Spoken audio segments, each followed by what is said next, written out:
بسم اللہ الرحمن الرحیم۔ السلام علیکم ورحمۃ اللہ وبرکاتہ۔ آج سے 3000 سال قبل جب مصر میں فرعون نے بنی اسرائیل پر ظلم و ستم ڈھائے اور انہوں نے اپنے غلام بنا لیا، تب موسیٰ علیہ السلام کو اللہ تعالیٰ نے حکم دیا کہ اب وقت آ گیا ہے کہ تم بنی اسرائیل کو مصر سے نکال کر باپ دادا کی زمین کی طرف لے جاؤ۔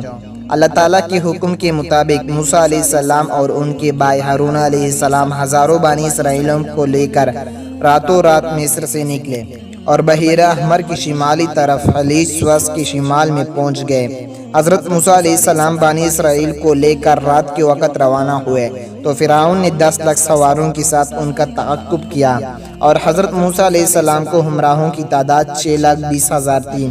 پاس حضرت موسیٰ علیہ السلام ان کو لے کر پانی کے کنارے پہنچے۔ جب پلٹ کر دیکھا تو فرعون کی گھوڑوں کا غبار نظر آیا۔ بنی اسرائیل حضرت موسیٰ علیہ السلام سے کہنے لگے کہ اے موسیٰ، تیرے آنے سے پہلے بھی ہم مبتلا مصیبت رہے اور تیرے آ جانے کے بعد بھی معاملہ وہی ہے، سامنے پانی ہے اور پیچھے فرعون ہے۔ حضرت موسیٰ علیہ السلام نے ان سے کہا کہ مجھے امید ہے کہ خدا تمہارے دشمن کو ہلاک کر دے گا اور تم کو زمین کی حکومت عطا کرے گا۔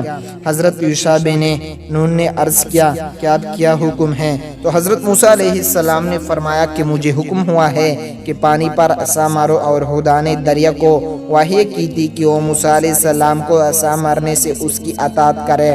پاس حضرت موسیٰ علیہ السلام نے پانی پر جب اپنا عصا مارا تو وہ شک ہو گیا اور اس میں 12 رستے پیدا ہو گئے اور بنی اسرائیل کی ہر قبیلے کے لیے الگ رستہ تھا۔ پاس وہ کہنے لگے کہ ابھی رستوں میں تیری زیادہ ہے، یعنی کیچڑ ہے، ہم اسی رستے سے نہیں چلتے۔ بس خدا نے باد صبا کو بیچ کر رستے خشک کر دیے۔ جب داخل ہوئے تو کہنے لگے کہ ہم ایک دوسرے کو نہیں دیکھ سکتے، نامعلوم کہ دوسرے کا حال کیا ہوگا۔ تو حضرت موسیٰ علیہ السلام نے اللہ تعالیٰ سے ان کی حالات کی شکایت کی۔ پاس وہی کہ رکن عصا سے دائیں بائیں اشارہ کرو۔ چنانچہ حضرت موسیٰ علیہ السلام نے ویسا ہی کیا تو پانی کی دیواروں میں ہر دو طرف سے دروازے پیدا ہو گئے کہ وہ ایک دوسرے کو دیکھ سکتے تھے۔ جب فرعون ساحل آب پر پہنچا تو اس کا مشکی گھوڑا پانی میں داخل ہونے سے گھبرایا۔ پاس جبرائیل علیہ السلام بصورت بشر ایک مادہ گھوڑی پر سوار ہو کر فرعون کے گھوڑے ہو گئے اور پانی میں داخل ہوئے تو فرعون کا گھوڑا بھی پیچھے داخل ہو گیا۔ اس کے بعد فرعون کا لشکر بھی داخل ہونا شروع ہو گیا۔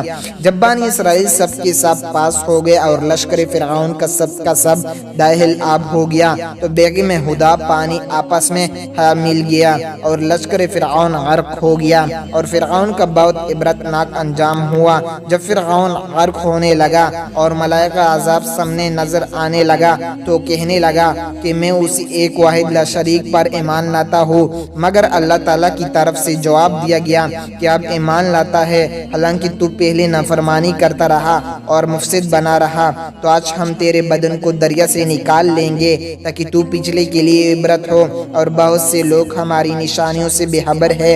قرآن نے کہہ دیا کہ فرعون کی لاش عبرت کا نشان بن کے رہ جائے گی۔ قرآن کی تعلیم صحیح ثابت ہوئی اور فرعون کی یہ لاش 1881 کو بحر احمر سے ملی اور آج مصر کی عجائب خانہ میں محفوظ ہے۔